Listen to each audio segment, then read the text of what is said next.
यहाँनिर चाहिँ zebra crossing छ, तर प्राय व्यक्तिहरू यसरी जेब्रा क्रसिङ प्रयोग नगरिकन आफ्नो मनमर्जी तरिकाले बाटो पार गर्नुहुन्छ।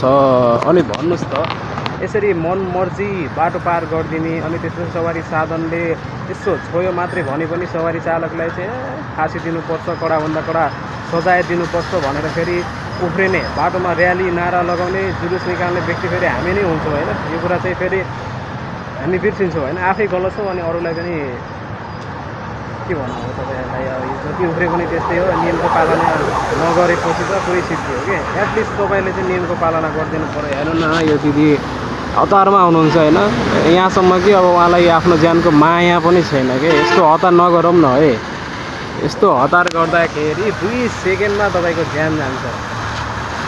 ज्यानभन्दा ठुलो कुरो केही पनि होइन, आफ्नो ज्यानलाई चाहिँ सुरक्षित राख्नुपर्छ। र यो ट्राफिक नियमहरू एटलिस्ट थाहा छैन भने सिक्नुहोस्, सोध्नुहोस्, बुझ्नुहोस् है। अनि यो जेब्रा क्रसिङ चाहिँ बाटोलाई सुन्दर बनाउनको लागि फुलबुट्टा भरे जस्तो भरेको चाहिँ होइन, यो कुरो हामीले बुझ्न सकिरहेको छैनौँ।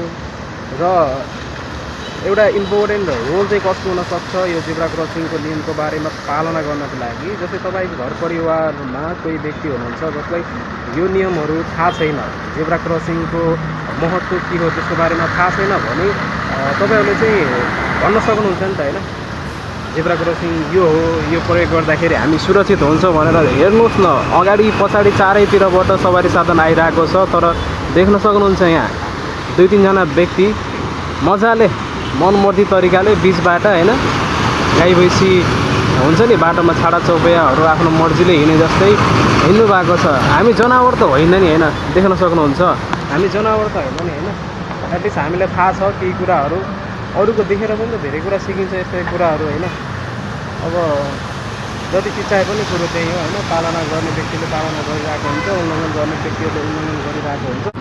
त्यहाँ पर ट्राफिक बुथ छ, या प्रहरी दाइ दिदीहरू बस्नु भएको छ, ड्युटीमा खटिनु भएको छ, बिचरा उहाँले पनि के गर्नु, कतिजनालाई सम्झाउनु होइन। हामी आफै सम्झाउन चाहन्नौँ, हामी आफै बुझ्न चाहन्नौँ, अनि त्यसपछि अरूलाई दोष दिएर काम छैन नि, छैन। सो धेरै ज्ञान दियो भन्नुभएको छ होला, ठिक छ। अब तपाईँलाई ज्ञान दिएको जस्तो लाग्छ भने इट्स ओके, तर म बोल्दै गर्दाखेरि तपाईँलाई केही कुराले शिक्षित बनाउँछ भने वाइ नट म किन नबोल्ने भन्ने कुरा हो। र this is Ashok voice, Facebook, YouTube, TikTok र इन्स्टाग्राममा मजाले भिडियोहरू हेर्न सक्नुहुन्छ, फलो गर्न सक्नुहुन्छ। र यो भिडियो चाहिँ स्पेसल आफ्नो घर परिवारको फ्यामिली मेम्बरलाई पठाउनु होला, किनकि तपाईँले यो भिडियो पठाउँदै गर्दाखेरि उहाँलाई थाहा हुन्छ होइन जेब्रा क्रसिङ भनेको के हो।